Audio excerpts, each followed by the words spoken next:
وكفى والصلاة والسلام على عباده الذين اصطفى أما بعد فأعوذ بالله السميع العليم من الشيطان الرجيم بسم الله الرحمن الرحيم۔ رفقہ محترم، آج ہم سلسلہ دروس قرآن میں ایک نیا جو سٹیپ ہے، سیریز ہے، وہ اس کا آغاز کر رہے ہیں۔ بظاہر تو یہ ایک چھوٹا سا موضوع ہے، انسان کی تخلیق یا تخلیق آدم یا تخلیق بشر، قرآن کی روشنی میں، قرآن کے آئینے میں، لیکن یہ اپنے ساتھ بہت سے بنیادی ایشوز یا مسائل لے کر یہ موضوع آ رہا ہے، اور اس طرح ہم اس کو آگے دیکھنے کی کوشش کریں گے۔ اور یہ جو دروس ہیں، یہ امریکہ میں بھی بعض دوستوں نے چونکہ اس کا تقاضا کیا ہے تو وہاں بھی انشاءاللہ العزیز جائیں گے۔ تو ایک تو اس کے معیار کو ذرا یہاں ہمارے اپنے حوالے سے کچھ آگے بڑھانا ہوگا، تاکہ وہ بھی جب سنیں تو انہیں بھی قرآن اور اس حوالے سے معلوم ہو کہ قرآن اس میں ہماری کیا رہنمائی کرتا ہے یا کیا بنیادی طور پر وہ ہمیں چیزیں بتاتا ہے۔ تو اس لیے ان کا معیار بھی ذرا بہتر ہر حوالے سے رکھنا ہوگا، اور ساتھ کے ساتھ اس کے اندر جو قرآنی مضامین کے اندر جو گہرائی اور گہرائی ہے اس کے حوالے سے بھی گفتگو کرنا ہوگی۔ اور ساتھ کے ساتھ یہ چونکہ ایک بہت بڑے عنوان کا یہ ایک ضمنی عنوان ہے، اور وہ جو بہت بڑا عنوان ہے وہ ہے قرآن اور سائنس، یا قرآن اور سائنسز، قرآن اور سائنسز۔ تو قرآن اور سائنسز کا جو بڑا عنوان ہے نا، قرآن اور سائنسز ایک بڑا عنوان ہے، اس میں مثلا قرآن اور تخلیق کائنات، سب ہیڈنگز، قرآن اور تخلیق کائنات،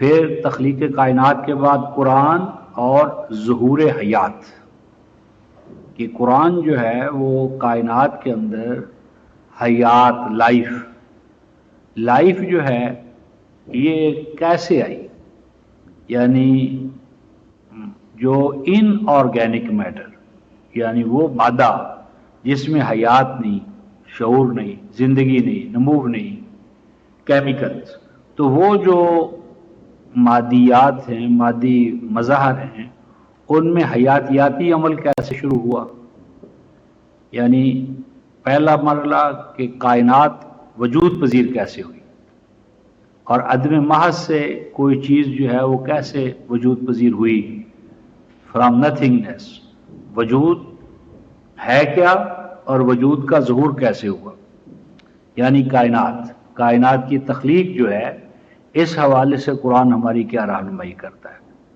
نمبر 2، تخلیق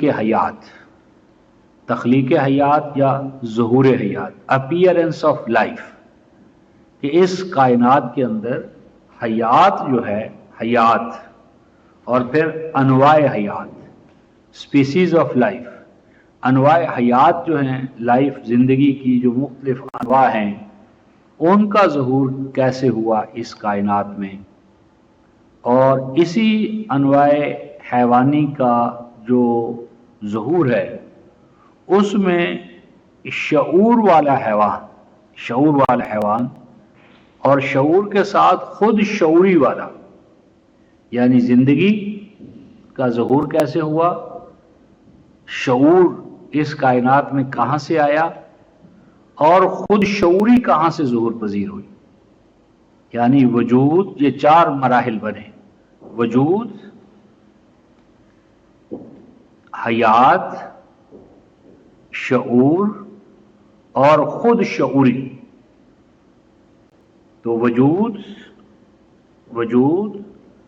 حیات، شعور اور خود شعوری، تو یہ 4 لیولز ہوئے، وجود کیسے، زندگی کیسے، شعور کیسے، اور خود شعور کیسے۔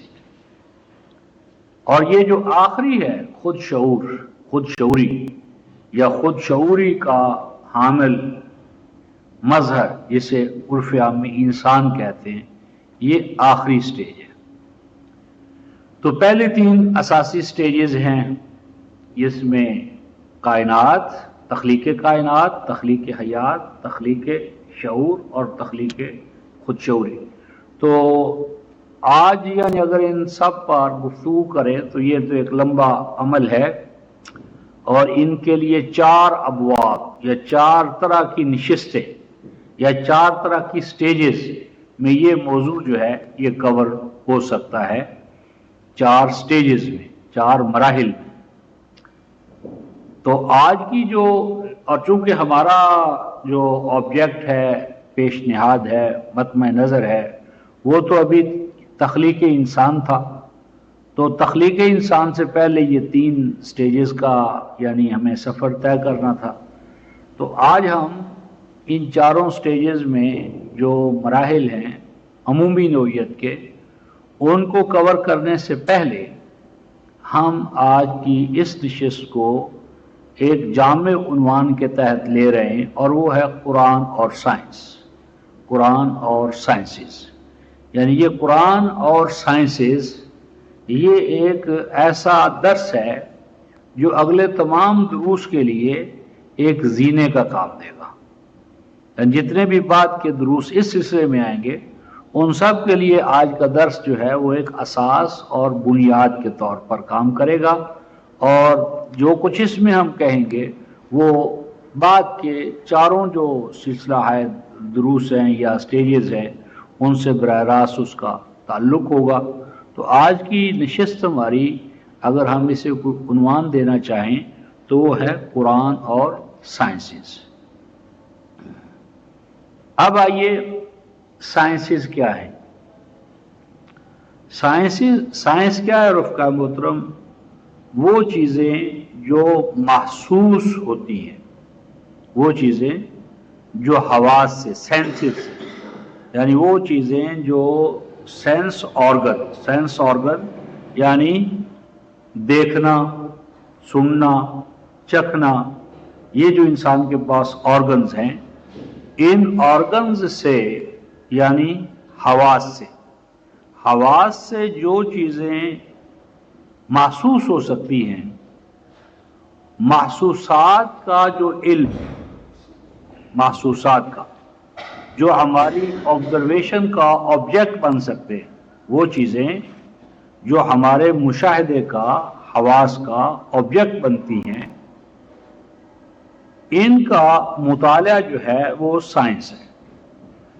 سائنس وہ علم، برانچ آف نالج، جو محسوسات کے حوالے سے کہ جو چیزیں محسوس ہوتی ہیں، حواس کی زد میں آتی ہیں، حواس کا آبجیکٹ بنتی ہیں، ان سے جو علم ڈیل کرتا ہے وہ سائنسز ہیں۔ تو یہ سائنسز کے اندر اخلاقیات کے حوالے سے بحث کرنا، یا کسی چیز کی وائی آف اٹ سے بحث کرنا، یا حسن اور جمال سے بحث کرنا، یہ براہ راست سائنسز کا موضوع نہیں ہے۔ سائنسز ایک اور حوالے سے ان میں انوالو ہوتی ہیں۔ تو علم بالحواس یہ پہلی چیز ہے۔ نمبر 2، اگلی بات یہ ہے کہ اللہ تبارک و تعالیٰ کی جو ذات ہے، یعنی divine personality of almighty اللہ کی جو ذات ہے، اس کا ایکسپریشن جو ہے، یعنی ذات الہ کا اظہار، وہ 2 حوالوں سے ہے۔ ایک اس کے افعال کے حوالے سے اور ایک اس کے الفاظ کے حوالے سے، یعنی ایکسپریشن آف ڈیوائن پرسنالٹی، اللہ تعالیٰ کی مقدس ذات کا اظہار 2 حوالوں سے، اس کے افعال میں، افعال، اعمال، الہی عادات ہم انہیں کہہ سکتے ہیں آگے چل کر، اور دوسرا الفاظ، جو اعمال و افعال الہی ہیں، ان کو صحیفہ فطرت کہتے ہیں۔ صحیفہ فطرت یعنی وہ کائنات، کتاب مبین، کھلی کتاب، کتاب مفتوح، صحیفہ فطرت، یہ صحیفہ فطرت جو ہے یہ اللہ تبارک و تعالیٰ کی کتاب ہے، اور یہ اللہ تبارک و تعالیٰ کا ایکٹ ہے، ورکس ہیں، افعال ہیں، اعمال ہیں، یہ اللہ تعالیٰ کی عادات ہیں۔ یعنی اللہ تبارک و تعالیٰ کسی چیز کو یہ کیسے کرتے ہیں، کیوں کرتے ہیں، تو یہ کائنات اللہ تبارک و تعالیٰ کا فعلی اور عملی اظہار ہے۔ اس کو ہم کہتے ہیں ورکس آف گاڈ۔ اور جو اللہ تبارک و تعالیٰ نے ہماری اور آپ کی رہنمائی کے لیے جو صحائف نازل کیے ہیں، قوانین اور اقدار وحی کی اساس پر نازل کیے ہیں، وہ ہیں الفاظ الہی، الفاظ الہی، ڈیوائن ورڈز۔ اور یہ افعال اور الفاظ الہی یہ ایک ہی سکے کے دو رخ ہیں، ایک ہی ذات ہے۔ ایک ہی ذات کا اظہار کائنات میں ہوا تو افعال و اعمال الہی ہوئے، اور جب وحی کی شکل میں انسانیت تک وہ قدریں پہنچائی گئی، ویلیوز، تو وہ اس کا یعنی دستور حیات، کتاب ہدایت، وہ قرآن کی شکل میں، تورات کی شکل میں، انجیل کی شکل میں، زبور کی شکل میں۔ تو افعال و الفاظ الہی ان دونوں کے اندر مکمل مطابقت ہے، یعنی ہارمونی ہے مکمل طور پر، اور یہ ایک دوسرے کے مصدق اور مؤید ہیں۔ یعنی کائنات فطرت اور اللہ تبارک و تعالیٰ کے الفاظ یعنی سماوی کتابیں، یہ ایک ہی چونکہ ان دونوں کا منبع اور مصدر ہے، لہٰذا ان کے مابین مکمل ہم آہنگی ہے، اور یہ ایک دوسرے کے مؤید اور مصدق ہے۔ اگلی بات یہ ہے کہ آیات الہی جو ہیں، آیات الہی، ان کی دو قسمیں بنیں گی، ایک آیات تکوین اور دوسری آیات تنزیل۔ آیات تکوین، سائنز اور ورسز، وہ آیات جو تعلق رکھتی ہیں، ریلیٹڈ ود ہیں اللہ تبارک و تعالیٰ کے افعال و اعمال کے ساتھ، اور اس کو ہم کہتے ہیں آیات تکوین۔ تکوین کون سے، یا کونیاتی آیات کہہ لیں، کونیاتی آیات، یعنی وہ آیات جو خارجی کائنات سے، ایکسٹرنل ورلڈ جو ہے اس سے تعلق رکھتی ہیں۔ اس کو قرآن کی اصطلاح میں اگر ہم کہنا چاہیں تو آفاقی آیات، آفاقی آیات۔ اور وہ آفاق کے اندر پھر آگے جا کر انفس، انسان کا شعور، پیراسائیکالوجی، سائیکالوجی، اس کو قرآن نے انفس کا ہے، یعنی انفسی اور آفاقی خارجی آیات، یہ ہے صحیفہ فطرت، صحیفہ فطرت، جس میں انسان بھی شامل ہو جائے گا آگے چل کر۔ اور دوسری ہیں آیات تنزیل، یعنی آیات تکوین اور آیات تنزیل۔ ان دونوں کا علم جو ہے وہ العلم ہے، العلم۔ اور دونوں کے جو علماء ہیں جاننے والے، وہ قرآن حکیم کی اصطلاح میں العلماء ہے، العلماء ہے۔ تو ہم یہاں سے شروع کرتے ہیں کہ یہ آیات تکوین اور آیات تنزیل یہ دونوں مومن و مسلم کا سرمایہ ہے، اور یہیں سے سائنسز کا آغاز ہوتا ہے، یہیں سے سارا نظام چلتا ہے۔ تو اس ضمن میں ہم سورہ جاسیہ 45 سورہ جو ہے وہاں سے آج کے اس درس کا آغاز کر رہے ہیں۔ 45 سورت ہے، اور یہ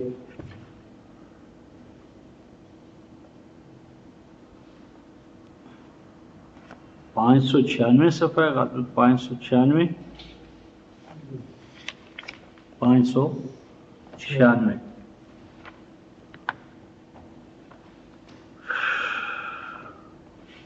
بسم اللہ الرحمن الرحیم۔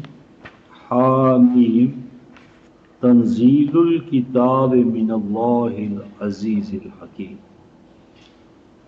اے حامد احمد محمد، ہا جو ہے حامد احمد محمد، حامد احمد محمد، اور میم جو اگلا ہے مرسل، مرسل۔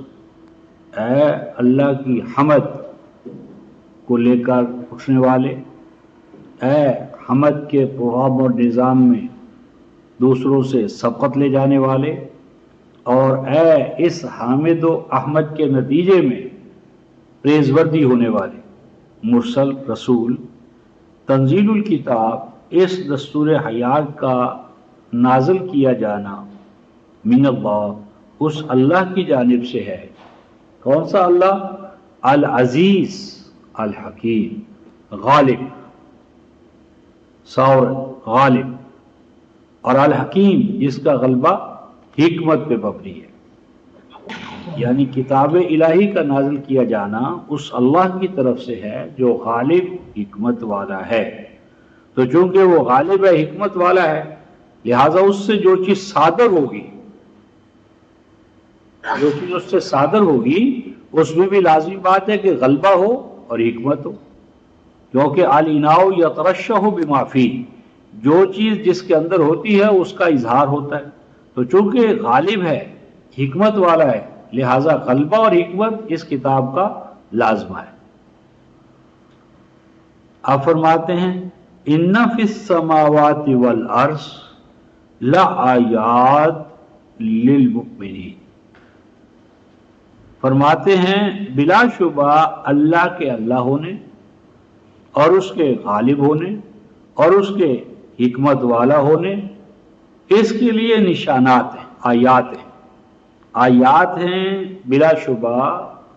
جو کچھ ماقبل کہا گیا اس کے حوالے سے فی السماوات عرف عام میں آسمانوں میں، اور یہ انشاءاللہ العزیز جو پہلے تمہید میں میں نے 4 سٹیجز بیان کی ہیں، تو کائنات کی تخلیق، زندگی کا آغاز، شعور کا ظہور اور خود شعوری کا، یہ جو 4 سٹیجز ہیں، تو یہ ہم جب کائنات کا وجود جو ہے کیسے ہوا، تو وہاں پر سماوات والارض اور ایک قرآن کی اور اصطلاح ہے، اور وہ کیا ہے؟ وما بینہما، وما بینہما، یہ ایک مستقل قرآن کی اصطلاح ہے، آسمان، زمین اور جو کچھ ان کے مابین ہے۔ پھر قرآن زمین کے نیچے کی مخلوق کا ذکر کرتے ہیں، وما تحت الثری، تو یہ مخلوقات کے جو مدارج یا درجات ہیں جو اس پہ گفتگو کریں گے۔ سماوات والارض اور زمین، ان میں آیات ہیں، کن کے لیے؟ للمؤمنین، اہل ایمان کے لیے۔ ابھی ہم اہل ایمان کے لیے، اب یہاں پر یہ پتہ چلا رفقا محترم کہ اللہ کی آیات صرف وہ نہیں جو قرآن کی شکل میں، بلکہ اللہ کی آیات ہیں آسمانوں میں بھی اور زمین میں بھی۔ اور آیت کیا ہوتی ہے رفقا محترم؟ میں نے عرض کیا تھا کہ اگر ہم کسی لکودق صحرا میں کھڑے ہوں اور پانی کی ہمیں ضرورت ہو، پانی نظر نہ آئے، ملے نہیں، اور اتنے میں ہم فضا میں پرندوں کو منڈلاتا ہوا دیکھیں، تو اب پرندوں کا فضا میں منڈلانا، اڑنا، نظر آنا، یہ آیت ہے۔ کس چیز کے لیے آیت ہے؟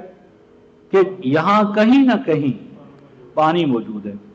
اب اگر ہم ان پرندوں کا تعاقب کریں تو یقیناً ہم کسی نہ کسی جھیل پر یا پانی کا جہاں وجود ہوگا وہاں ہم پہنچ جائیں گے۔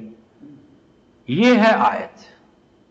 اب اس طرح ہم دور سے دھواں دیکھتے ہیں، تو اب دھواں آیت ہے کس چیز پر؟ کہ کہیں نہ کہیں آگ جلائی گئی ہے، آگ جلی ہے، تو آگ کے جلنے پر دھوئیں کا وجود آیت ہے۔ اب یہ جو سماوات والارض میں آیات ہیں، لفظ میں نہیں، اس کے پیچھے کوئی پس منظر میں بہت بڑے حقائق ہیں۔ اور آگے فرمایا وَفِي خَلْقِكُمْ وَمَا يَبُثُّ مِن دَابَّةٍ آیات لِقَوْمٍ یوقنون، اور فرمایا وفی خلقکم، اور خود تمہاری اپنی پیدائش کیسے ہوئی ہے۔ انسان کے لیے ایک مطالعے کا موضوع کیا ہے؟ خود اپنی ذات، کہ انسان ایک خردبینی ذرے سے کس طرح 6 فٹ کا وجود اور ان تمام امکانات کے ساتھ، صلاحیتوں کے ساتھ، قوت و طاقتوں کے ساتھ، یہ تو چونکہ انسانی بچے کی پیدائش رفقائے محترم صبح و شام ہمارے سامنے ہو رہی ہے، اس لیے ہمیں حیرانگی نہیں ہوتی۔ اگر یہ عمل دفعتاً واحدہ ہمارے سامنے آ جائے تو کبھی بھی ہم یقین نہ کریں، اتنا بڑا یہ اعجاز ہے اس کے اندر۔ تو فرمایا خود اپنی تمہاری پیدائش، وما یبث من دابہ، اور جس طرح کہ وہ اللہ پھیلاتا ہے، بکھیرتا ہے، سامنے لاتا ہے، کیا؟ من دابہ، دابہ جو ہے دبہ یدب، وہ پریشرائز، یعنی اس طرح چلنا کہ اس کا پریشر پڑے زمین پر یا کسی چیز پر، فضا پر۔ یہ ایک دابہ کا لفظ جو ہے یہ قرآن نے کیوں استعمال کیا، حیوان کیوں استعمال نہیں کیا؟ تو اس کی اپنی ایک بہت بڑی حکمت ہے۔ تو ابھی ہم اس کا عام ترجمہ جس طرح کر دیتے حیوان یا اینیملز یا کیٹلز، وہ کرتے ہیں، آگے پھر انہی نشستوں میں اس کے اوپر مزید گفتگو کریں گے۔ تو انسان کی اپنی پیدائش اور دواب کا اس زمین پر پھیلا ہوا ہونا، ان میں آیات ہیں۔ کن کے لیے؟ لقوم یوقنون، وہ اس قوم کے لیے جو اپنے اندر یقین پیدا کرنا چاہے، یعنی یقین کے لیے تسبیحاں چلانے کی ضرورت نہیں، اللہ کی ضربیں لگانے کی ضرورت نہیں، دل دماغ آنکھیں بند، تانبینی نور ما برما خزان، غلط۔ اس کے لیے ہمیں آنکھیں کھول کر خارجی کائنات میں اور خود انسان کی اپنی پیدائش میں، فرمایا اس میں آیات ہیں ان کے لیے جو اپنے اندر اللہ کے دعووں پر یقین پیدا کرنا چاہیں۔ پھر فرمایا واختلاف اللیل والنہار، یہ دن اور رات کیسے تبدیل ہوتے ہیں، دن اور رات کی پیدائش کیسے ہوتی ہے، یکے بعد دیگرے کیسے آتے ہیں، ان میں کمی بیشی کیسے ہوتی ہے، کیسے رات بڑھتی ہے، کیسے دن گھٹتا ہے، پھر دن اور رات کا عدل بدل ہو کر آنا، یہ موسموں کا تغیر اور تبدل، یہ جغرافیہ اور یہ جتنا ایٹماسفیئر کا علم ہے، لیل و نہار، اس کے لیے قائم مقام ہے۔ عدل بدل کر آنا دن اور رات کا، موسموں کا، موسمی تغیرات، تبدیلیاں، ہوائیں اور ہواؤں کا کردار۔ وما انزل اللہ من السماء من رزق، اور اسی طرح کہ کس طرح وہ اللہ نازل فرماتے ہیں سما، بلندیوں سے، بادلوں سے، یعنی سما کا اطلاق قرآن میں بلندیوں پر، بادلوں پر، حتیٰ کہ بارش پر، ہاں جی، اور اوپر کے طبقات، وہاں سے من رزق، ایسی چیزیں جو انسان کے وجود کو برقرار رکھنے کا ذریعہ ہیں مستقل۔ اور کس طرح فاحیا بہ الارض بعد موتها، اور یہ بارش سے نازل ہونے والا پانی کس طرح زمین کو مردہ ہو جانے کے بعد اس میں حیات نو پیدا کرتا ہے، یعنی بارش کا پانی زمین پر کیوں کار اور کیسے اور کس حوالے سے کیا کیا اثرات مرتب کرتا ہے، اور کس طرح مردہ زمین کے اندر حیات جو ہے، زندگی جو ہے وہ لہلہاتی ہے۔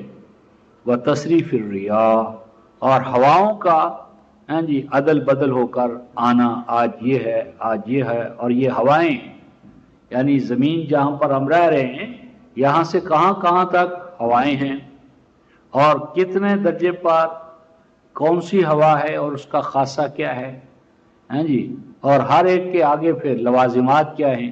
تو یہ تصریف الریاح آیات لقوم یعقلون، ان میں آیات ہیں اس قوم کے لیے جو عقل و بصیرت سے کام لینا چاہے۔ آگے فرماتے ہیں رفقائے محترم تلکا آیات اللہ، یہ ہیں اللہ کی آیات۔ اب یہ جو جن کا اشارہ ماقبل اشارہ کیا گیا ہے، یہ مشارون الیہ، یہ آیات جن کا قریب ترین ہم ذکر کر رہے ہیں، نتلوہا علیک، کہ جنہیں ہم آپ کے سامنے پیش کر رہے ہیں، بالحق، ایک حقانی مقصد کے، یہ پرپز لیس نہیں ہے، ان کا ایک بہت بڑا مقصد ہے۔ یہ آیات، ان کی تلاوت، ان کا سامنے لانا ایک بہت بڑا اپنے اندر حق رکھتا ہے، یعنی مقصد ہے۔ اور آگے فرماتے ہیں فَبِأَيِّ حَدِيثٍ بَعْدَ اللَّهِ وَآيَاتِهِ يُؤْمِنُونَ، پس اللہ کی حدیث اور اس کی آیات کے بعد وہ کون سی چیز ہے جو انسان کو مومن بنا سکتی ہے؟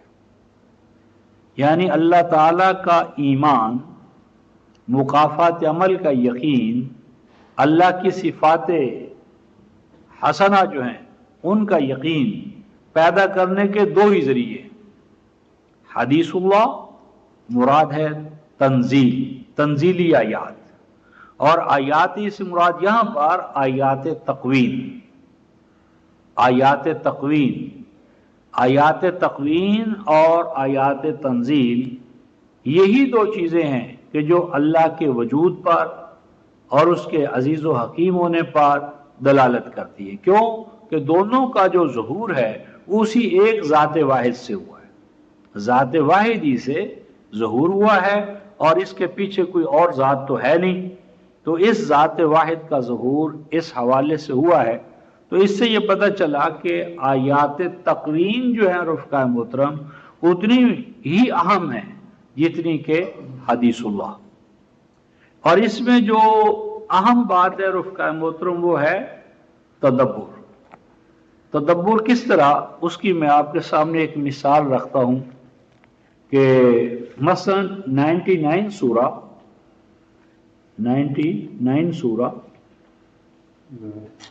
99 سورت ہے، 718 صفحہ، غالباً 718 صفحہ، ذرا غور سے مسئلہ حل ہوگا۔ فرماتے ہیں بسم اللہ الرحمن الرحیم، اذا زلزلت الارض زلزالہا، جب آئے گا زمین میں زلزلہ، زلزالہا ایسا زلزلہ جو زمین کے شان شائم ہوگا۔ اب یہ جو زلزلہ ارض ہے، عام طور پر ہمارے قدیم اور جدید مفسرین نے اس کا اطلاق کر دیا ہے قیامت پر، فناء کائنات پر، کہ جب وہ عظیم زلزلہ آئے گا اور کائنات کا پست و بلند، یعنی پستیاں، یعنی بلند سے بلند چیز ختم ہو جائے گی، زمین ختم ہو جائے گی، فنا ہوگا، اسرافیل سور پھونکیں گے اور پوری زمین تباہ ہو جائے گی۔ یہ زلزلۃ القیامہ، زلزلۃ الساعہ پر اس کا اطلاق کرتے ہیں قدیم و جدید مفسرین۔ آگے فرماتے ہیں وَأَخْرَجَتِ الْأَرْضُ أَثْقَالَهَا، اور نکال باہر کرے گی زمین اپنے بوجھ، اسقال سکل کی جمع ہے۔ زمین کے اندر جو بوجھ ہیں، لوڈز ہیں، جو چیزیں آلریڈی رحمان نے لوڈڈ کر دی ہیں، زمین میں لوڈ کر دی ہے، وہ ان لوڈ کر دے گی، زمین اپنے آپ کو ان لوڈ کر دے گی۔ عام ترجمہ اس کا یہ ہے کہ زمین کے اندر جو مردے وغیرہ دفن ہیں وہ سارے وہ باہر نکال دے گی، کیونکہ ختم جو ہو گئی۔ لیکن آگے دیکھیں رفقا محترم، قرآن کہتا ہے وَقَالَ الْإِنسَانُ مَا لَهَا، اور انسان اس سچویشن کو، صورت حوال کو دیکھ کر کیا کہے گا؟ مَا لَهَا، اس زمین کو کیا ہو گیا؟ یہ وہی زمین ہے یا کوئی نئی زمین ہے؟ اب سوچنے والی یہ بات ہے رفقا محترم کہ جب زمین پہ قیامت والا زلزلہ آ گیا اور زمین حبام منصورہ ہو گئی، تباہ و برباد ہو گئی، پارا پارا ہو گئی، ریزہ ریزہ ہو گئی، اور زمین کے انر میں جو کچھ تھا وہ بھی سارا نکل آیا باہر، تو کیا اس سب کے ہوتے ہوئے انسان قائم رہے گا؟ یا جب یہ سب کچھ ہو گیا تو یہ سب کچھ کے ہو جانے کے بعد انسان کہاں ہوگا؟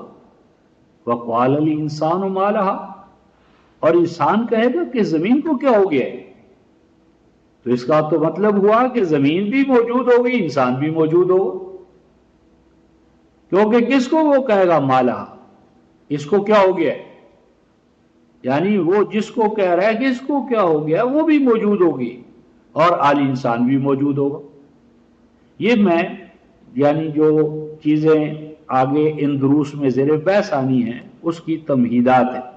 تو ما لہا کیا ہو گیا اس کو، اور آگے کیا فرمایا؟ یومئذ تحدث اخبارہا، اور اس دور میں یا اس دن کیا ہوگا؟ زمین اپنی تاریخ کو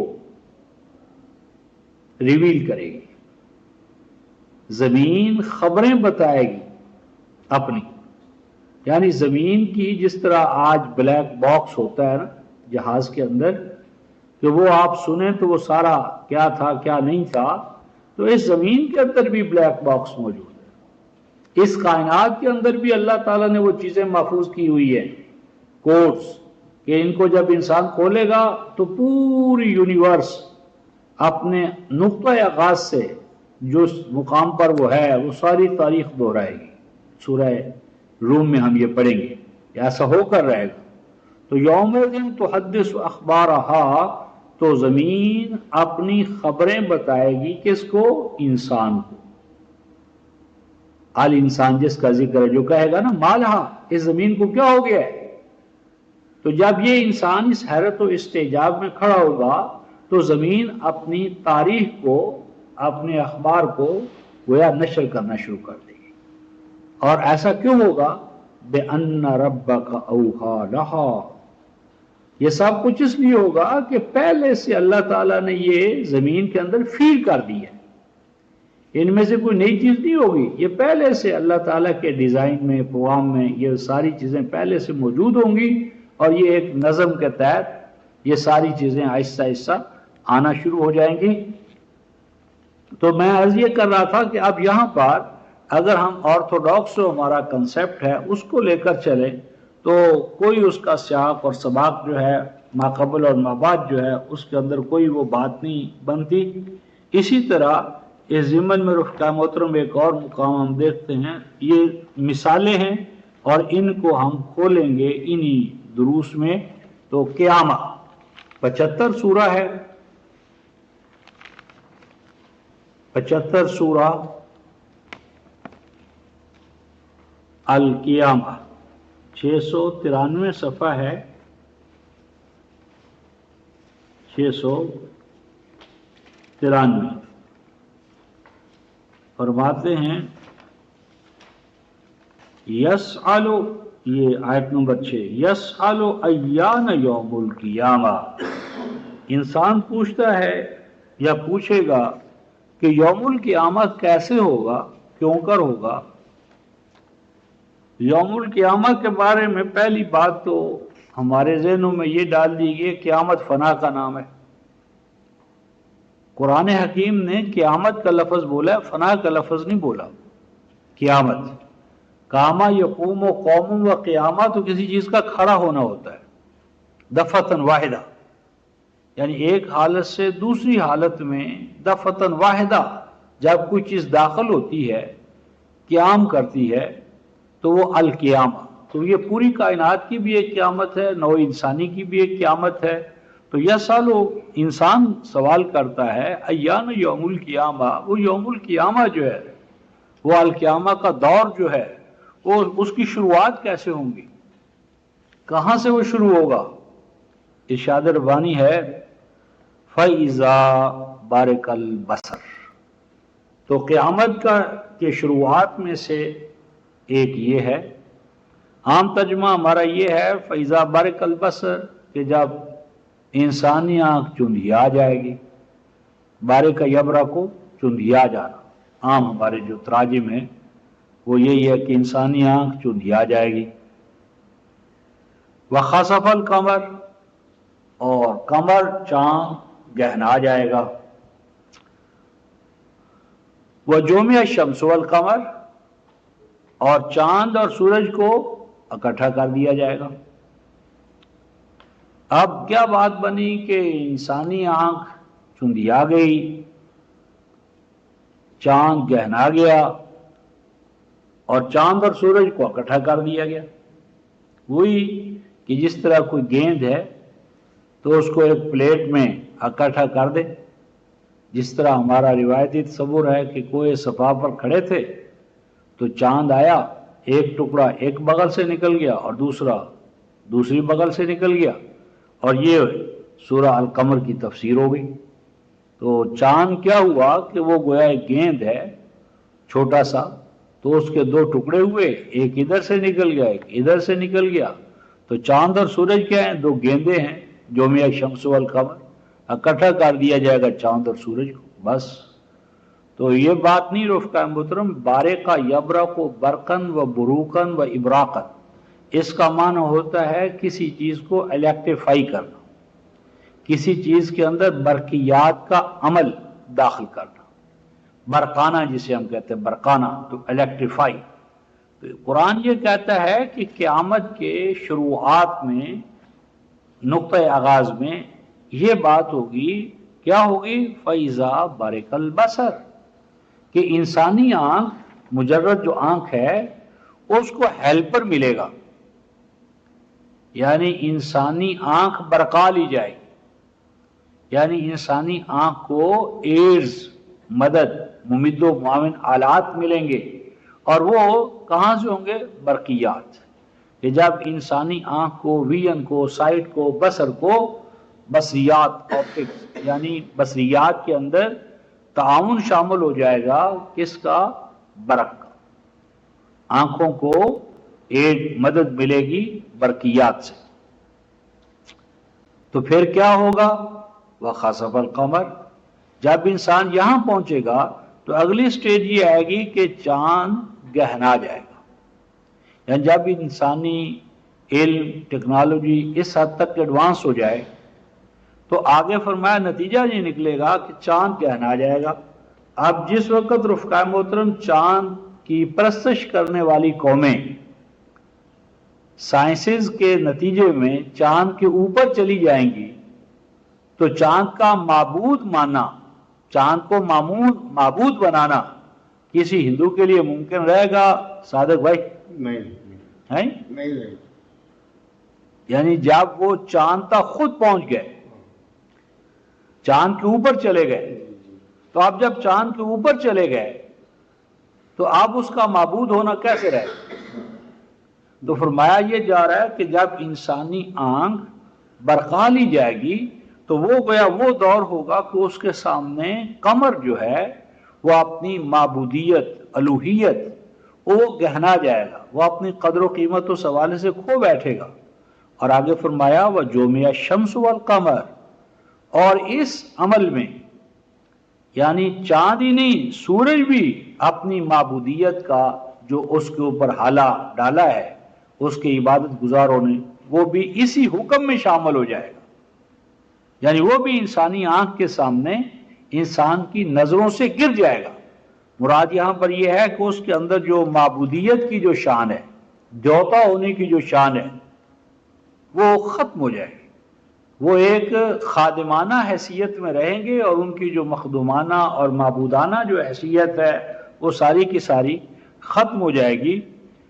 اور آگے قرآن ایک اور بات کہتا ہے، قرآن کہتا ہے یہ سب کچھ ممکن ہے، یعنی ایڈوانسمنٹ آف نالج کے سامنے انسان شمس و قمر پر کمندیں ہی نہیں ڈال سکتا، بلکہ ان کے اوپر جا سکتا ہے، تصرف میں لا سکتا ہے، سب کچھ کر سکتا ہے، لیکن اس کے باوجود ایک کام نہیں انسان سے ہوگا۔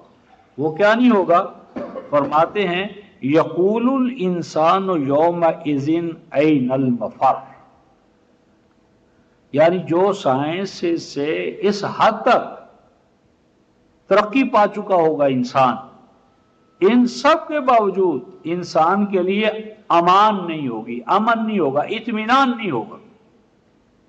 یعنی ایڈوانسمنٹ آف نالج، ٹیکنالوجی سب کچھ صحیح، لیکن اس کے باوجود انسان جو ہے وہ در در کی ٹھوکریں کھا رہا ہوگا، اس کے باوجود انسان فرار کا راستہ اختیار کرے گا، اس کے باوجود انسان پناہ چاہے گا، یعنی سائنسز کی ترقی اور ارتقاء نوع انسانی کے مسائل کو نہیں حل کر سکے گی، یعنی چاند تک پہنچنے والا اور انسانی دنیا کی جو ظلمت ہے اس کو دور نہ کر سکا۔ کلا لا وزر، کہو ان کو نہیں ہے پناہ گاہ، سائنسز سے تمہیں پناہ نہیں ملے گی۔ اور پناہ کہاں ہے؟ فرماتے ہیں کہ الی ربک یومئذ المستقر۔ ہاں، اگر اس دور میں یومئذ، اگر اس دور میں جب یہ اور یہ ہوگا، اگر اپنے رب کے پاس، اپنے رب کے ہاں، یعنی نظام ربوبیت، یعنی اللہ تعالیٰ کے نظام ربوبیت میں تمہاری پناہ گاہ ہے، یعنی چاند اور سورج کو کنٹرول میں کر لینے سے انسانی مسائل حل نہیں ہوں گے۔ انسانی مسائل حل ہوں گے جب وہی کو امام مان کر اور اس کا نظام ربوبیت اپنا کر انسانی دنیا میں اخوت، مساوات، برابری، اپنائیت، محبت، عالمگیر محبت۔ تو جب تک ربوبیت عالمینی جو اللہ کا عطا کردہ نظام ہے اس کو انسان اختیار نہیں کرے گا تو سائنسز کے ہاتھوں سے انسان کے لیے امان نہیں ہے، امن نہیں اس کو ملے گا۔ اور اس ضمن میں رفقا محترم قرآن نے جو 42 29 میں 42 سورہ شورا، 42ویں سورہ،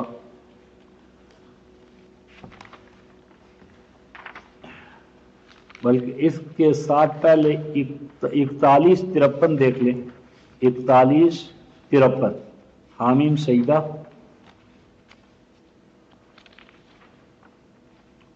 حامیم سجدہ،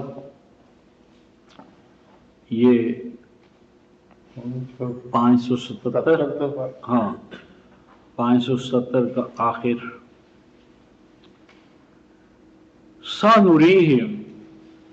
سنریہم آیاتنا فی الآفاق وفی انفسہم حتی یتبین لہم انہ الحق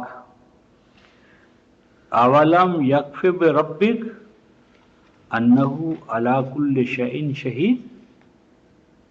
یہ ماقبل ذکر ہے کافر انسان کا۔ قل ارأیتم ان کان من عند اللہ ثم کفرتم بہ من اضل ممن هو فی شقاق بعید۔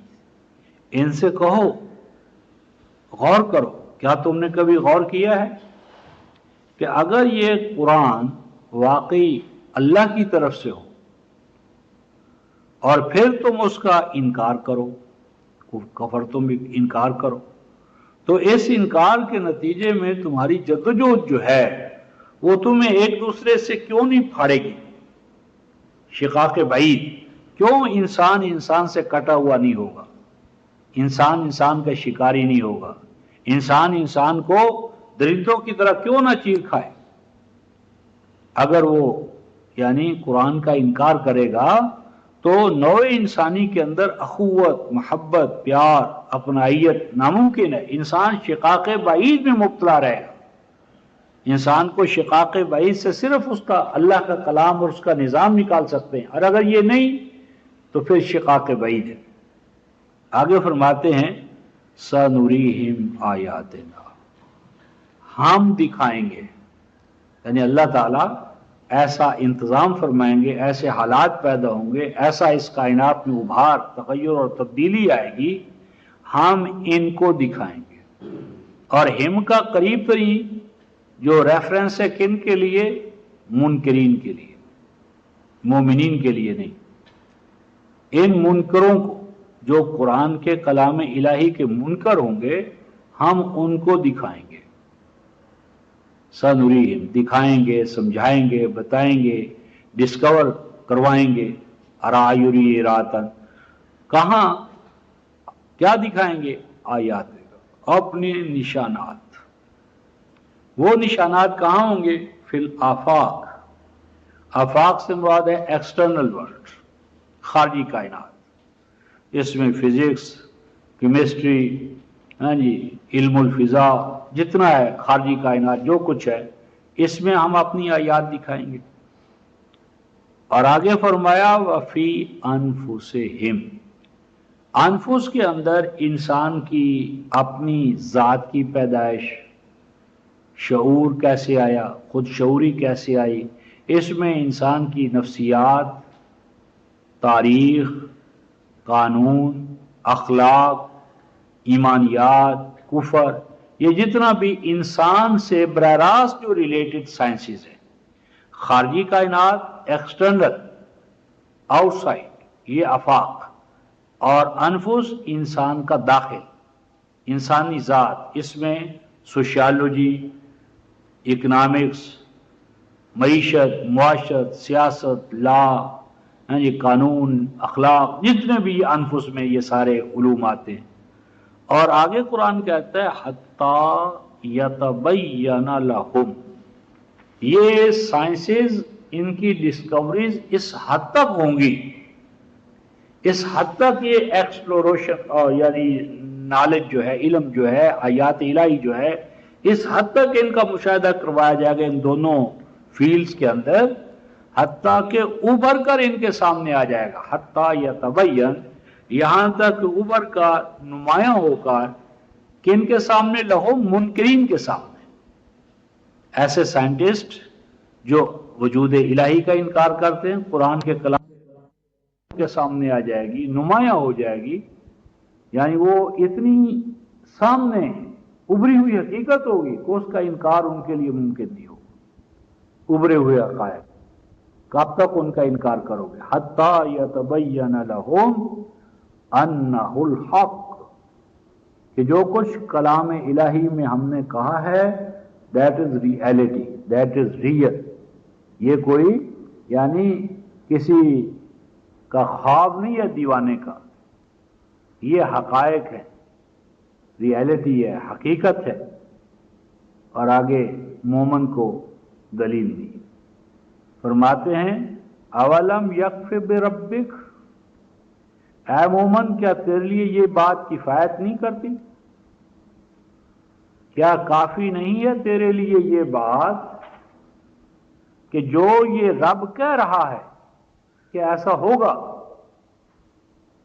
انہو علی کل شیء شہید، اس کے لیے زمانہ کیا ہے؟ اٹرنل ناؤ، یعنی میرے لیے یہ چیزیں پوشیدہ، آپ کے لیے پوشیدہ، لیکن اللہ تعالیٰ کے لیے تو تمام کائنات اٹرنل ناؤ ہے۔ جس طرح اب آپ ایک بلڈنگ بنا رہے ہیں تو میرے اور آپ کے لیے وہ بلڈنگ ایک اجنبی پروسیس ہے، لیکن جس نے ڈیزائن کی ہے، جو اس کا ڈیزائنر ہے، جو اس کو انجینئر ہے، اس کے نزدیک تو جو اینٹ جس جگہ لگ رہی ہے وہ پہلے سے طے شدہ پیغام کے مطابق آ رہی ہے، اس کے لیے تو غیب نہیں، وہ شہادت ہے۔ تو فرماتے ہیں کہ جس ذات نے یہ بات کہی ہے تمہارے لیے یہ بات کافی ہے کہ وہ اس کے لیے علی کل شیء شہید، ہر چیز اس کے سامنے شہادت، اپیئر ہے، کوئی چیز اس کے لیے پوشیدہ نہیں ہے۔ تو وہ آنے والے ادوار کے بارے میں تمہیں پیشگی بتاتا ہے کہ ایسا ہو کر رہے گا۔ کیا یہ اچھا نہ ہوتا کہ یہ پیشگی اس بات کو تسلیم کر لیں اور اس علم سے اپنے آپ کو، اپنی جدوجہد بچائیں، ہڈیاں نہ توڑوائیں، وقت کا ضیاع نہ کریں؟ تو کیا یہ ان کے لیے بہتر نہیں؟ اس ضمن میں رفقائے محترم اگلی سورہ 42-29 دیکھتے ہیں، سورہ شورا آیت نمبر 29،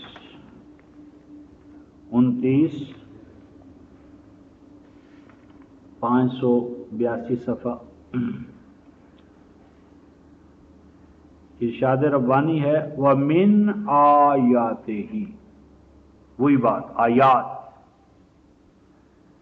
نشانات وجود باری، اللہ ہے، وہ عزیز ہے، وہ حکیم ہے، وہ رزاق ہے، اللہ تعالیٰ کے وجود پر اور اس کی صفات حسنہ پر آیات، نشانات ہیں، دلائل ہیں۔ ان دلائل میں سے ایک یہ ہے خلق السماوات والارض، زمینی اور آسمانی یعنی بلندیوں اور پستیوں کا پیدا ہونا، بلند و بالا جو چیزیں ہیں اور جو پست ہیں ان کا پیدا ہونا، سماوات اور الارض کا پیدا ہونا، یہ اللہ کی آیات میں سے ہے۔ اور آگے ارشاد فرمایا رفقائے محترم وما بث فیہ ما، یعنی وما بث فیہا نہیں فرمایا، فیہما۔ اب فیہما جو ہے یہ مثنیٰ کا صیغہ ہے، ڈوئل، دو، اور یہ دو جو ہیں یہ دو انٹیٹیز ہیں، دو یونٹس ہیں، دو وحدتیں ہیں۔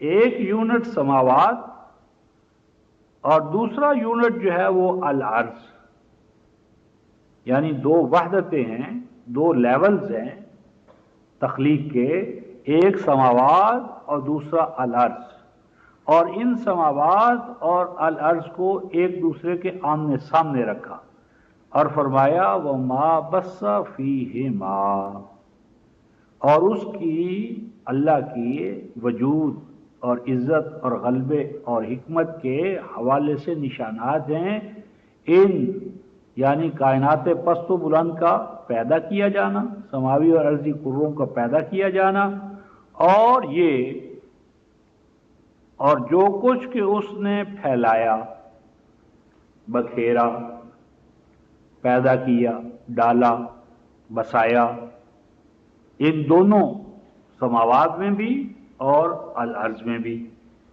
کیا پھیلایا، کیا بکھیرا، کیا ڈالا، کیا اگایا، کیا پھیلایا، بس یبسو، ڈسپرس کرنا۔ آگے آئے رفقائے محترم من دابہ، من ملائکہ نہیں کہا،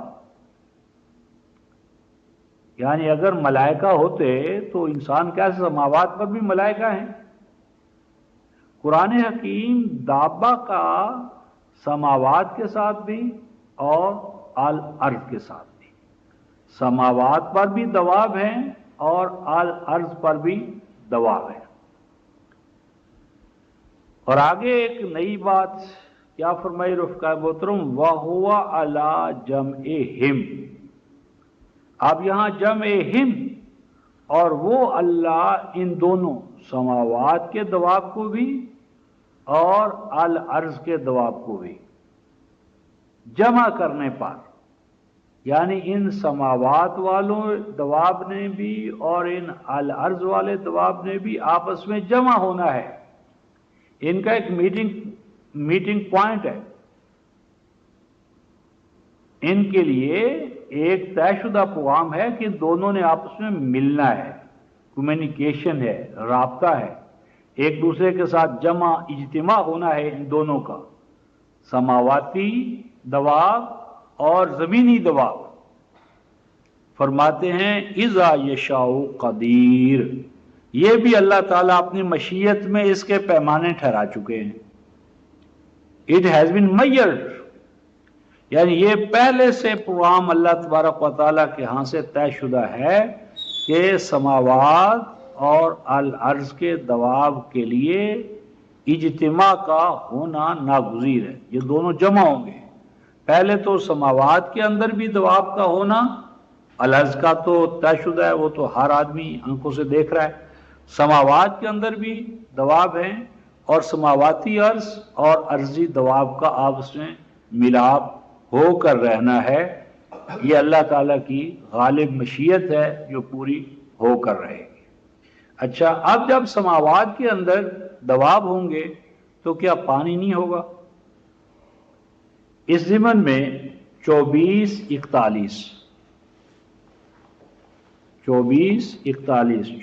ہے سورہ نور، آیت ہے 41،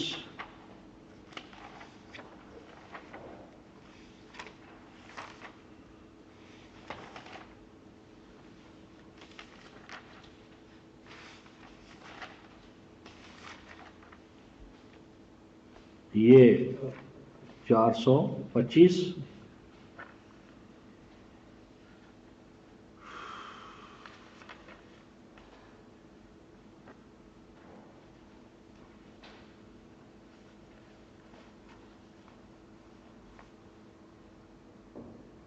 یہ 24 کا میں نے کیا حوالہ دیا تھا؟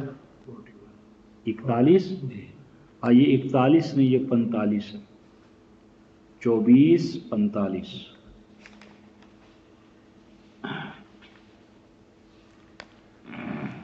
ارشاد ربانی ہے واللہ خلق کل دابۃ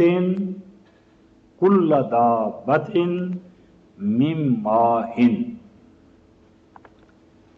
اور اللہ تبارک و تعالی وہ ہیں کہ جنہوں نے پیدا فرمائے ہیں۔ واللہ خلق، اللہ وہ ہے کہ جس نے پیدا فرمایا ہے، کل دابہ کیوں کہا؟ کیونکہ دواب کی قسمیں ہیں، دواب سماوی بھی ہیں اور دواب ارضی بھی ہیں، اور اس اللہ نے پیدا کیا ہے سب کے سب دواب کو، کل دابہ۔ یہ دابہ ہو ہی نہیں سکتا، دابہ ہو ہی نہیں سکتا جب تک کہ کل دابہ کہاں سے ہے؟ من ماء، پانی سے۔ پانی نہیں ہوگا تو دواب نہیں ہوں گے۔ اگر سماوات میں بھی دواب ہیں تو لازم ہے کہ سماوات میں پانی ہو،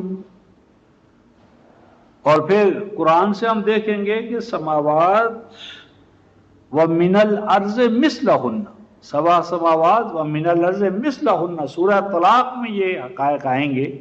تو کیا فرمایا؟ کل دابہ، ہر دابہ کو اللہ تعالیٰ نے پیدا فرمایا ہے من ماء، پانی سے۔ فرماتے ہیں فَمِنْهُمْ مَن يَمْشِي عَلَى بَطْنِهِ۔ اب یہ جو شجرۃ الحیات ہے، شجرۃ الدواب، یہ دواب کا جو شجرہ ہے، سیریز ہیں، تسلسل ہے، اب اس کو آگے ایکسپلین فرمایا، ارشاد فرمایا کہ ان میں سے، دواب میں سے جو پانی سے ہوتے ہیں وہ ہیں جو یمشی علی بطنہ، جو اپنے پیٹ کے بل چلتے ہیں، پیٹ کے بل، جسے عرف عام میں ریپٹائلز کہتے ہیں، حشرات الارض، کیڑے مکوڑے، پیٹ کے بل پر چلنے والے۔ وَمِنْهُمْ مَن يَمْشِي عَلَى رِجْلَيْنِ، ان دواب میں وہ بھی ہیں کہ جو چلتے ہیں کہاں؟ عَلَى رِجْلَيْنِ، دو ٹانگوں پر۔ یہ انسان ہوا، یعنی پیٹ کے بل، یہ پیٹ کے بل انتہائی پستی، عَلَى رِجْلَيْنِ پورا قد و قامت، سٹیچر اس کا، یہ دو انتہائی پست پیٹ کے بل، اور قد و قامت کے ساتھ بلند، ہائٹ۔ تو وہ جو پیٹ کے بل چلتے ہیں اور وہ جو دو ٹانگوں پر چلتے ہیں۔ اور اب اس کے بعد فرمایا وَمِنْهُمْ، اور ان میں وہ بھی ہیں، مَن يَمْشِي عَلَى أَرْبَعٍ، کہ جو چار پر چلتے ہیں، یعنی چوپائے، چار پاؤں پر چلنے والے۔ اور ایک بات فرمائی رفقائے محترم، یخلق اللہ ما یشاء ان اللہ علی کل شیء قدیر، یعنی تخلیق کی یہ تو وہ سطح ہے جو ہمارے سامنے ہے، اور فرماتے ہیں کہ اللہ تعالیٰ کی مشیت یہیں پہ ختم نہیں ہو جاتی۔ اللہ تعالیٰ ان کے اندر کوئی ارتقاء نیا آئے اور ایک نئی حیات قضائی اور کسی اور حوالے سے، تو یہ دوسرے مقام فرماتے یزید فی الخلق ما یشاء، کہ اللہ تبارک و تعالیٰ اپنی ان تخلیقات میں اضافے فرما رہے ہیں۔ یہ کائنات ایک مختتم عمل نہیں ہے، مختتم یعنی ایسا نہیں ہے کہ کائنات میں جو کچھ بننا تھا بن گیا اور بس، بلکہ قرآن کہتا ہے کہ یہ کائنات یونیورس جس میں آپ اور ہم رہ رہے ہیں یہ کیا ہے؟ Expanding universe. آج کل اسے سائنسدان کہتے ہیں ایکسپینڈنگ یونیورس، کہ یہ کائنات ایک مختتم عمل نہیں ہے کہ جو کچھ ہونا تھا ہو گیا اور بس اللہ اللہ خیر صلی اللہ. نہیں، قرآن کہتا ہے کہ یہ ایک توسیع پذیر توسع ہے، ہر آن اس میں ایکسپینشنز ہیں، توسیعات ہو رہی ہیں. مثلا اس ضمن میں ایک مقام دیکھیں، یہ 51 سورہ زاریات، سورہ زاریات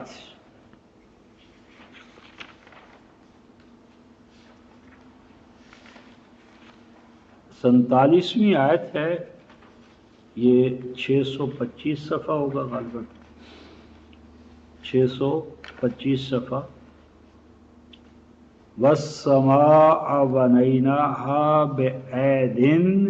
بِعَیدٍ سما، سماوی قرے، بَنَيْنَاهَا بِعَیدٍ، انہیں ہم نے بنایا ہے، کنسٹرکٹ کیا ہے، تعمیر کی ہے، وجود عطا کیا ہے اپنی قوتوں کے ساتھ. اور آگے فرماتے ہیں رفقائے محترم وَإِنَّا لَمُوسِعُونَ، وَإِنَّا لَمُوسِعُونَ، اور ہم ہر موسعون اس میں فاعل ہے، اور ہم تو ہر آن ان میں وسعتیں پیدا کر رہے ہیں.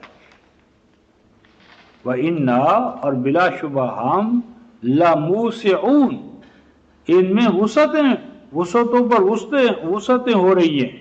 ایسا نہیں ہے کہ بس جو ہونا تھا ہو گیا. تو یہ جو کائنات ہے رفقائے محترم، اس کا ایک چہرہ یا ایک پہلو تو ہمیں نظر آ رہا ہے، اور ایک اس کا دوسرا اینٹی ہے، اور وہ کیا ہے جو ہمیں نظر نہیں آ رہا. Seen and unseen, unseen universe, unseen world.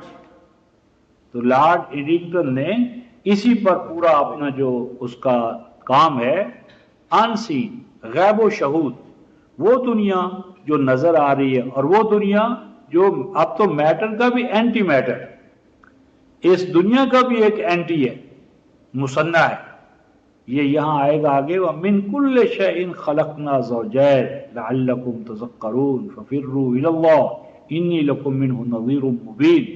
تو یہ کائنات اس کا بھی ایک اینٹی ہے.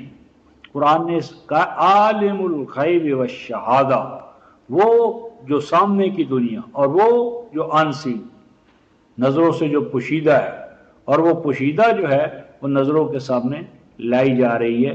اور دوسرے مقام پر اللہ تبارک و تعالیٰ نے سورہ فاطر کی 35ویں سورہ کی آیت نمبر 1 میں بھی یہ الفاظ ہے، یزید فی الخلق ما یشاء، یزید فی الخلق ما یشاء، یعنی تخلیقات میں اضافوں پر اضافے ہو رہے. اور اس ضمن میں 77 سورہ جو ہے رفقائے محترم، وہ ایک نقشہ ہمارے سامنے کھینچتی ہے. 77 سورہ 78 سورہ النبا، 78 نبا. یوم الفصل کا آغاز کیسے ہوگا؟ یہ 19 اور 20 یا 20 اور 21، 20 21 19 اور 20 فرماتے ہیں وَفُتِحَتِ السَّمَاءُ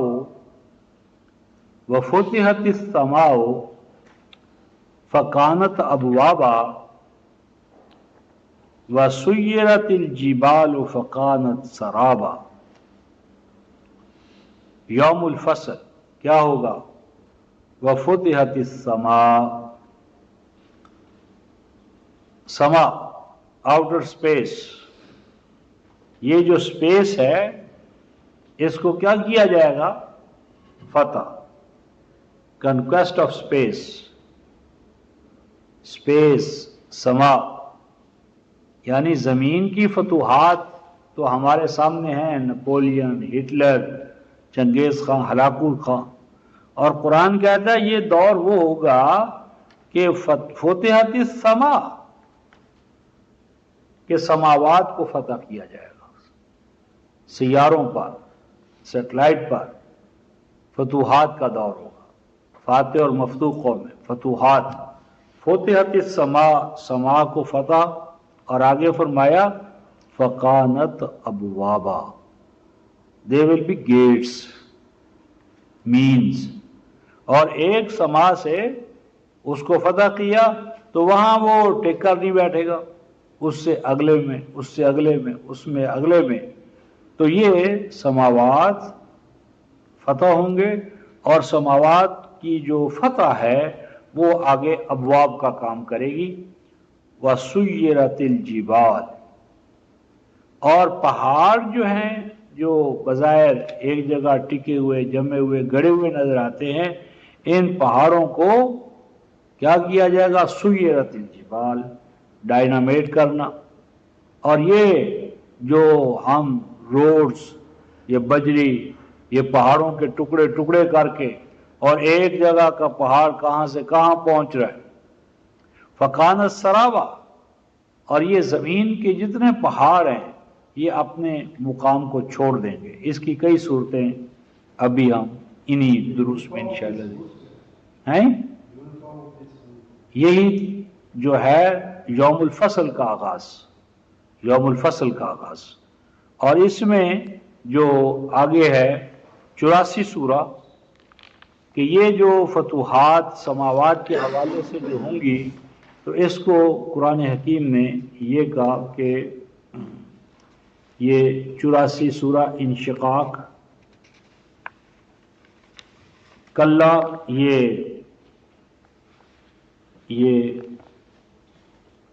آیت نمبر 17 ہے میرے خیال ہے، 16 17، فلا اقسم بالشفق واللیل وما وسق والقمر اذا اتسق لترقبن طبقا عن طبق فما لهم لا یؤمنون۔ فرمایا کہ کیا ہوگا؟ فلا اقسم بالشفق، فرمایا ہم گواہ کے طور پر پیش کرتے ہیں شفق۔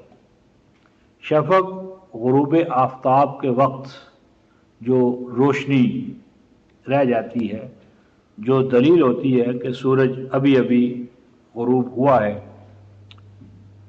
اور واللیل وما وسق، اور گواہ کے طور پر ہم پیش کرتے ہیں رات کو، وما وسق، اور ان منافع، اور وہ منافع کہ جو رات کے ساتھ وابستہ ہے، یعنی رات کے منافع نیند ہے، آرام ہے، اور ایک سطر ہے، تو یہ لیل اور اس کے منافع۔ والقمر اذا اتسق، اور چاند، اور چاند کا کیا وصف ہے؟ اذا اتسق، یہ جو اتسق، بعضوں نے اس کو کہا کہ یہ واسقہ ہی ہے، اور بعضوں نے کہا کہ یہ ہے سقا یسقی۔ اذا اتسق، کہ جب چاند کے اوپر پانی تلاش کر لیا جائے گا، جب چاند کے اوپر پانی معلوم ہو جائے گا، جب چاند پانی کا مشکیزہ جو ہے، مشکیزہ ڈول، سقا یسقی، تو اس حوالے سے جب چاند جو ہے وہ ڈول، پانی، سقا، اور پھر لَتَرْقُبُنَّ طَبْقًا عَنْ طَبَقٍ، راقبہ یرقبو، سوار ہونا، سواریاں تلاش کرنا، سواریوں کے اوپر سوار ہونا۔ اور یقیناً اے نوع انسانی، تم نئی نئی سواریاں پیدا کرتے ہوئے ایک طبقے پر سوار ہوگے، وہاں سے یعنی جو کچھ ہوگا ختم، اور پھر اگلا پڑاؤ، یہ پڑاؤ ہوگا، پھر اگلی منزل، پھر وہ اگلی منزل۔ لَتَرْقُبُنَّ طَبَقًا عَنْ طَبَقٍ، کہ ایک طبقے سے ایک دوسرے طبقے کی طرف نئی نئی سواریوں کے ساتھ انسان آگے بڑھتا چلا جائے گا، بڑھتا چلا جائے گا۔ اور اس طرح انسان جو ہے وہ ہلال جو ابتدائی اہلہ ابتدائی چاند جو ہے وہ بدر کامل بنے گا، یعنی نو انسانی کا یہ جو چاند ہے یہ بدر کامل بنے گا۔ اور وہ جو بدر کامل بننے کا عمل ہے اس میں آغاز کہاں سے ہوگا؟ والصبح اذا تنفس انه لقول رسول کریم۔ تو یہ اس کو قرآن نے دوسری جگہ پر یوں فرمایا ہے، یہ سورہ المدثر میں 74 سورت میں 74 سورہ المدثر، کلا والقمر واللیل اذا ادبر والصبح اذا تنفس والصبح اذا اسفر۔ فرمایا ہاں نو انسانی کے لیے کچھ عظیم نشانات، وما ہی الا ذکری للبشر، قرآن تو کل نو انسانی کے لیے، کل بشر کے لیے ذکر ہے۔ اور قرآن کا ذکر ہونا عالمی سطح پر کل نوع انسانی کے لیے کب ہوگا؟ یعنی قرآن کا عالم بشریت کے لیے ضابطہ ہدایت ہونا کب ظاہر ہوگا؟ یعنی قرآن کا ایک قومی دائرہ ہے اور ایک عالمی دائرہ ہے، یعنی انٹرنیشنل ایران جو ہے قرآن کا یہ کب شروع ہوگا؟ فرماتے ہیں للبشر قرآن کا ذکر ہونا کب ظاہر ہوگا؟ فرمایا واللیل، اور اس کے لیے فرمایا رات، اور وہ جو کلا والقمر کیوں نہیں، یعنی یہ نو انسانی کے لیے ذکر ہونا کیوں نہیں ہو کر رہے گا؟ اور فرمایا گواہ ہے چاند، والقمر گواہ ہے چاند، واللیل اور رات، اذا ادبارا، جب چاند اپنے مقام سے ہٹ جائے گا۔ یہ چاند کا اپنے مقام سے ہٹنا وہ جو ہم اگلی سورہ القیامہ میں پڑھیں گے، یعنی اس کا معبودیت کے مقام سے ہٹ کر اس کی خادمانہ حیثیت، کہ جب چاند کی پرستش کرنے والی قومیں اتنی آگے بڑھیں گی کہ وہ بھی چاند کو پشت کر دیں گے، یعنی اس سے منہ پھیر لیں گے، یعنی اس کے اوپر جو چاند کا جو اثر ہے یا آبجیکٹس آف نیچر کا جو اثر ہے، عناصر فطرت کا جو یعنی عناصر کی پرستش کرنے والی اقوام پر جو اثر ہے، تو جب نوع انسانی عناصر پرستی سے کائنات فطرت کی جو عبادت ہے اس سے نکلے گی، تو گویا شعور کی دہلیز پہ جب وہ قدم رکھے گی، کائنات فطرت کو جب وہ مسخر کرے گی، اور چاند گہنا جائے گا، اور رات نہیں رہے گی، لوگ رات کو دن کر لیں گے، رات دن بن جائے گا۔ اور آگے فرماتے ہیں کہ یہ جو ہوگا وَالصُّبْحِ اِذَا أَسْفَرَ، اور کائنات کے اندر صبح جو ہے اسفرا، جب اس کے تجلیات آثار روز روشن کی طرح عیاں ہو جائیں گے، اِنَّهَا لَإِحْدَى الْكُبَرِ نَذِيرًا لِلْبَشَرِ لِمَنْ شَاءَ مِنْكُمْ أَن يَتَقَدَّمَ أَوْ يَتَأَخَّرَ۔ تو یہ جو دور ہوگا یہ نوع انسانی کے لیے قرآن کے عالمگیر نذیر ہونے کا دور ہوگا، اور اس دور کا آگے بڑھنا اور پیچھے ہٹنا جو ہے اس کی جو صحیح خبر ہے وہ صرف اللہ کے اس کلام سے ملے گی۔ اور یہ جو نوع انسانی کے لیے یا کل نوع انسانی کے لیے قرآن کا اس مقام پر ہونا ہے، اس حوالے سے ہم یہ ایک مقام دیکھتے ہیں، یہ سورہ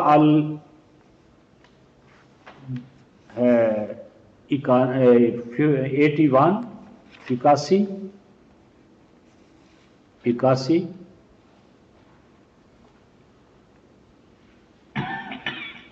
آیت نمبر 15، 16، 17 یہ 704 صفحہ غالباً 704 فلا اقسم بالخنس الجوار الکنس واللیل اذا عسعس والصبح اذا تنفس انه لقول رسول کریم ذی قوة عند ذی العرش مقیم مطاع ثم امین وما صاحبکم بمجنون۔ یہ قرآن رفقہ محترم مسانی ہے۔ مسانی کا معنی ہے مینی فولڈڈ، یعنی اس کی تہیں پرت لیئرز بہت زیادہ ہے۔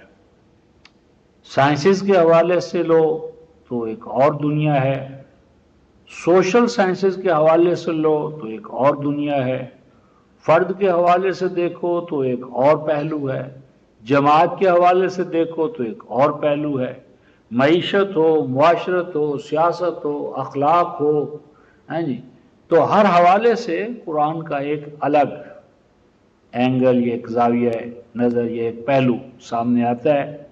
اسی طرح یہاں پر جو الفاظ آئے ہیں خنس، الجوار الکنس واللیل اذا عسعس، تو سائنسز کے حوالے سے اس کا ایک اور مفہوم ہے، اور نفسیات کے حوالے سے اس کا ایک اور مفہوم ہے، اور معیشت اور معاشرت کے حوالے سے اس کا ایک اور پہلو ہے، عالم عرب کے حوالے سے ایک اور ہے، عجم کے حوالے سے اور ہے، عامی کے حوالے سے اور ہے، عالم کے حوالے سے اور ہے، ہر حوالے سے اس کے اوپر گفتگو کی جا سکتی ہے۔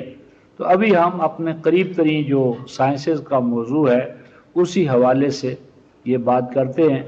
فلا اقسم بالخنس، خانسا، خناس،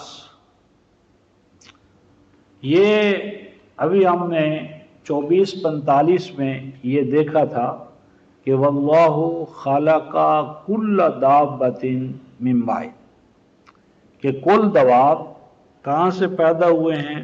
ماء سے۔ اور یہ دواب ہو یا خارجی کائنات میں کسی بھی چیز کا وجود پذیر ہونا، یہ کیا ہوتا ہے؟ فرماتے ہیں خنس، خانسا کسی چیز کا خلاصہ یا جوہر جو ہے نکال کر، یعنی بہت سا مواد لیں آپ منو ٹنوں میں، اور پھر اس کا جسٹ یا خلاصہ نکالیں، جوہر نکالیں، اور وہ جوہر اور خلاصہ جو ہے وہ کسی ایک جگہ پر لا کر ڈپازٹ کرتے چلے جائیں۔ یہ جو خنس ہے یہ کائنات، تخلیق کائنات کے اندر ایک مستقل سٹیج ہے کہ کس طرح اشیاء کائنات کا جو وجود تھا اور اس کے جو اگلے مدارج تھے تخلیق کے، ارتقاء کے، ان کے اندر کس طرح ان کا جو اساسی حیولہ تھا جہاں سے ان کا تمام انرجی، قوت، طاقت آگے پھیلی۔ تو خنس یعنی تمام انرجی، وہ یعنی ہائیڈرو، وہ پانی سے تعلق ہو، کوئلے سے ہو، بجلی کی جتنی بھی چیزیں تھیں، انرجی جتنا کچھ تھا، یہ سارے کا سارا ایک کمپیکٹ وحدت تھی، یہ سارے کا سارا ایک خلاصے کے طور پر ایک جگہ جمع تھا۔ اور وہ جمع ہونے کی پوزیشن کیا تھی؟ الجوار الکنس، کہ جس طرح جوار جاریہ کی جمع ہے، وہ چیزیں جو متحرک ہوتی ہیں، چلنا چاہتی ہیں، چلنے کے لیے بے قرار ہیں، لیکن ان کو باندھا ہوا ہے الکنس، کہ جس طرح جھاڑو جو ہوتا ہے، جھاڑو کے تنکے، جھاڑو جو ہوتا ہے نا، جھاڑو میں کتنے ہی تنکے ہوتے ہیں، اور ہر تنکے کی نیچر یہ ہے کہ وہ متحرک ہو اور صفائی کرے، لیکن ان کی ایک شیرازہ بندی ہوتی ہے، وہ ان کو ایک مٹھے کے طور پر جمع کیا جاتا ہے۔ تو یہ الجوار الکنس وہ چیزیں کہ جو اپنے نیچر کے ساتھ متحرک ہونا چاہتی ہیں لیکن ان کو باندھنے والے نے باندھ دیا۔ یہ تخلیق کائنات کے اندر جب ہم اس پہ گفتگو کریں گے تو اس میں ہم سورہ الانبیاء 21ویں سورت کی آیت نمبر 30-31 کے حوالے سے اس کو آگے لائیں گے، اور یہ کائنات کا نقطہ آغاز کیسے، وہ دو لفظ ہیں کہ الخنس اور الجوار الکنس۔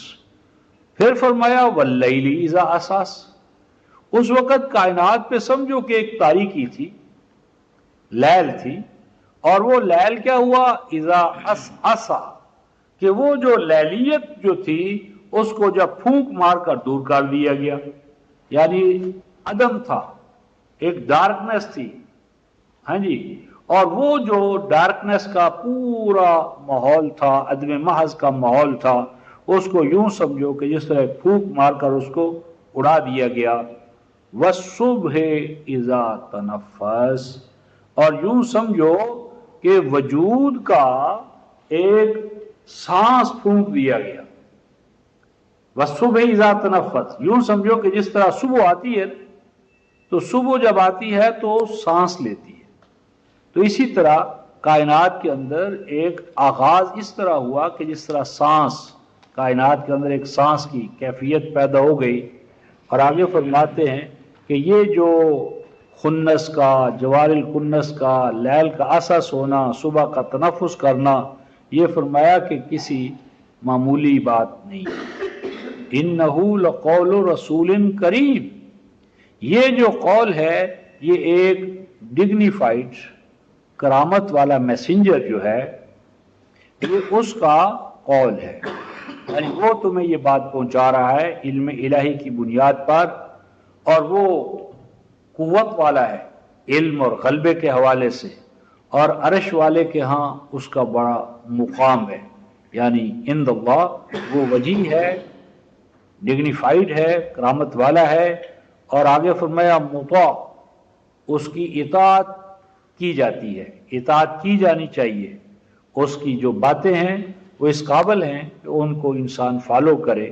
مزید برآں یہ کہ وہ اس اللہ کی وحی پر، اس کے پہنچانے پر وہ کسی طرح کی نعوذ باللہ خیانت نہیں کر لے، وہ امین ہیں، ٹرسٹ وردی ہیں، جو اللہ تعالیٰ نے ان کو امانت دی ہے وہ من و عن پہنچاتے ہیں۔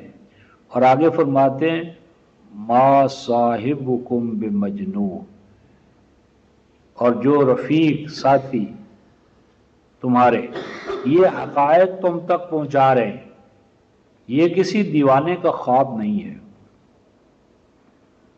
وما صاحبکم بمجنون، جس تمہارے صاحب نے تمہیں یہ خبر دی ہے، یعنی خنس کے بارے میں، جوار الکنس کے بارے میں، واللیل اذا عسعس کے بارے میں، والصبح اذا تنفس کے بارے میں، جو کچھ یہ کہہ رہا ہے یہ نعوذ باللہ کوئی دیوانہ نہیں ہے، نبی امی تو ہے، لیکن جو کچھ کہہ رہا ہے نعوذ باللہ یہ جنون یا دیوانگی نہیں ہے۔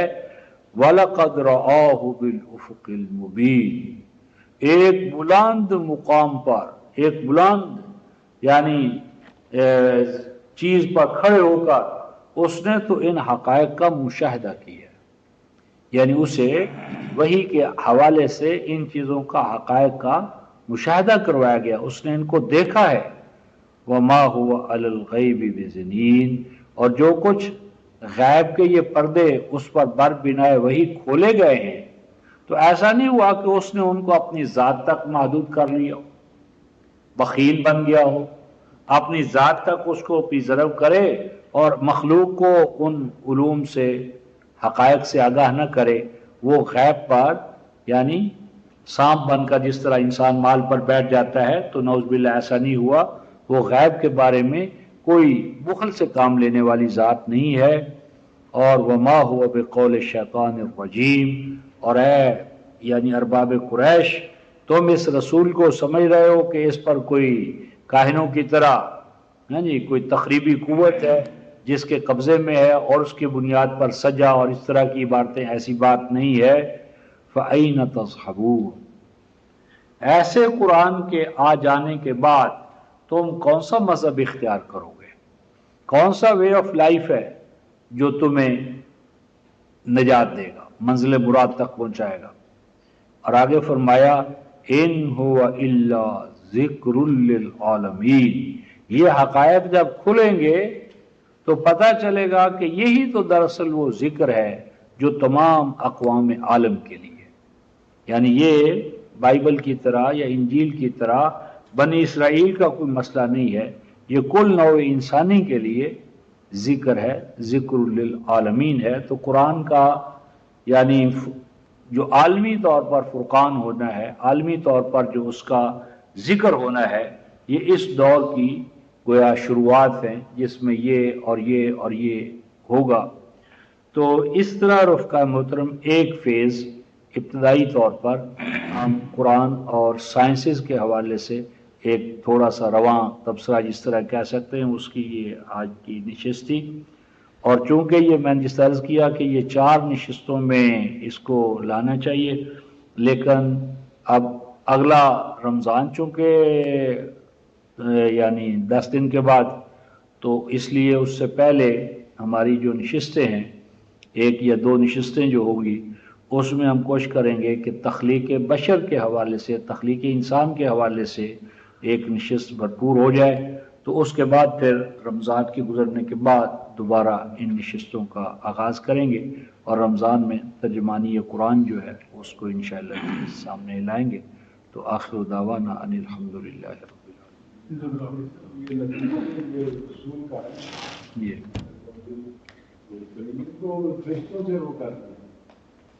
وہ تو اس میں اسی میں نا،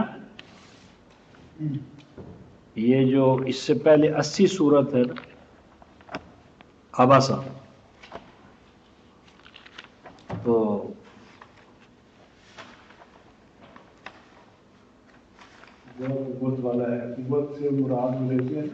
ہاں یہ ہے، یہ جو ہے نا 80 صفحہ کون سا 703، تو اس میں آیت نمبر 13 اور 14 میں ہے فی صحف مکرمہ مرفوعۃ مطہرہ بایدی سفرہ کرام بررہ. تو اب یہاں تمام ہمارے قدیم و جدید مفسرین نے یہ جو قرآن کا ڈگنیفائڈ صفحات پر لکھا ہونا ہے اور اس کا بلند ہونا ہے اور ہر طرح کی یعنی کمزوریوں سے پاک ہونا ہے، اور یہ کہاں ہے، یہ صحائف کہاں ہیں، ان صحائف کو کون لکھ رہے ہیں، کون یعنی کن کی کتابت کا یہ عمل ہے، قرآن کون لکھ رہے ہیں، قرآن کے لکھنے والے کون ہیں. تو قرآن کہتا ہے بے ایدی سفرہ. سفرہ یسفر سفرن و صفور، اس کا معنی ہوتا ہے کسی چیز کو نمایاں کرنا، ابھارنا. اور یہ الفاظ بھی ابھرتے ہیں، نقوش بھی ابھرتے ہیں، تصاویر کے سکیچز جو ہیں ان کو بھی ابھارا جاتا ہے. تو کاتب کو، پینٹر کو، آرٹسٹ کو جو ابھارے، اولاً تو ہمارے ذہن میں چیز ہوتی ہے، ہم اس کو صفحہ کرتاس پر ابھارتے، نمایاں کرتے. تو سفیر، سافر اصل میں کاتب کو کہتے ہیں، اور پھر سفیر کہتے ہیں ملاپ کرانے والا، 2 افراد، 2 پارٹیاں، 2 ممالک.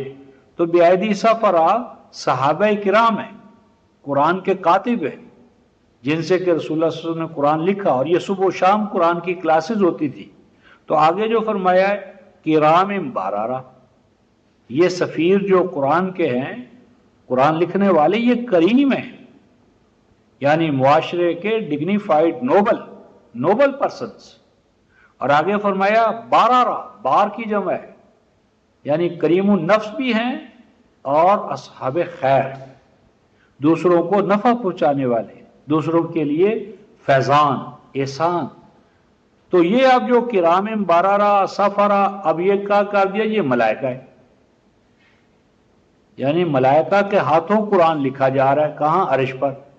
بھئی یا تو یہ کرتے کہ چونکہ وہ یعنی چھاپے خانے کا دور نہیں تھا، تو یا تو پھر وہ عرش پر جو ملائکہ قرآن لکھ رہے تھے تھوک کے بھاؤ سے وہ محمد رسول اللہ کو لا کر دے دیتے،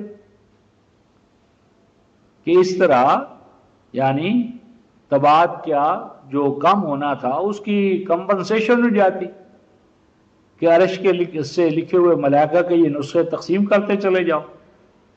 تو اگر ایسا نہیں تو ملائکہ قرآن کو کیوں لکھ رہے ہیں؟ بھئی قرآن تو ان کے لیے دستور حیات نہیں ہے، یعنی دستور حیات تو نہیں ہے ان کے لیے، تو لکھنے کا کیا فائدہ؟ کیوں لکھ رہے ہیں؟ عبادت کے لیے. تو ان کی عبادت کیا ہے؟ لکھتے جاؤ. بھی لکھنے کا مقصد جو دوسرے سیاروں پہ مخلوق موجود ہے ان کو پہنچانا ہے. ہاں، انسانوں کو نہیں پہنچا. انسان تو دوسرے سیاروں پہ بھی موجود ہے. آج کے دور سے تو یہ سامنے آئی ہے بات کہ دوسرے سیاروں پہ بھی انسان موجود ہے. تو یعنی محمد رسول اللہ کے دور میں قرآن لکھا گیا تو جن صحابہ کے حوالے سے تھا ان کو درمیان سے ہٹا دیا اور ان کے کھاتے میں. اور یہ کوئی ایک اس جگہ نہیں ہوا. سورہ صافات پڑھیں، صافات، یا اس سے پہلے سورہ نازعات، تو ہر جگہ کہیں ہوائیں داخل کر دی ہیں، کہیں ہواؤں کو، کہیں بادلوں کو، اور کہیں ملائکہ کی جماعتوں کو. اور انسانی دنیا میں انسانوں کا جو کریکٹر تھا کہ ان اللہ لا یغیر ما بقوم حتی یغیروا ما بانفسہم، وہ درمیان سے ہٹا دیا. تو یہ ایک یعنی بہت بڑا ظلم ہے. آج کے درس میں یہ بات سامنے آئی ہے کہ دوسرے سیاروں میں بھی مخلوق موجود ہے اور انسان بھی موجود ہے. اس کا مطلب انسان دو پاؤں والے، چار پاؤں والے اور اسی طرح سے پیڑ پہ گرنے والے. تو کیا ان کے لیے بھی نبی، یعنی جب وہ مخلوق ہے اور وہ صاحب اختیار و ارادہ ہے تو کیسے ہو سکتا ہے کہ ان کے لیے گائیڈنس نہ ہو؟ ان کے لیے بھی یہی کلام پہنچا. ہاں، لازماً یہ یعنی لفظ یہ ہوں گے یا نہیں، لیکن یہ کہ گائیڈنس اس کو لازماً پہنچے گی. اللہ جی خالقہ فسوّا، اللہ جی نبی ہم نے بھیجے اور اس کے لیے جو ہے نا سورہ الاعلیٰ جو ہے، سورہ الاعلیٰ میں اللہ تعالیٰ نے اپنی جو صفات بیان فرمائی ہیں، سبح اسم ربک الاعلیٰ الذی خلق فسوّا والذی قدر فہدی. قدر فہدی، اللہ تبارک و تعالیٰ جب خالق ہوگا تو لازم ہے کہ وہ ہادی ہو. اور اس کے ساتھ 20-50 فمن ربکما یا موسیٰ قال ربنا الذی اعطی کل شیء، یہ جو ہے نا 20-50 ربنا الذی اعطی کل شیء خلقہ نہیں خلقہ، یہ سورہ طٰہٰ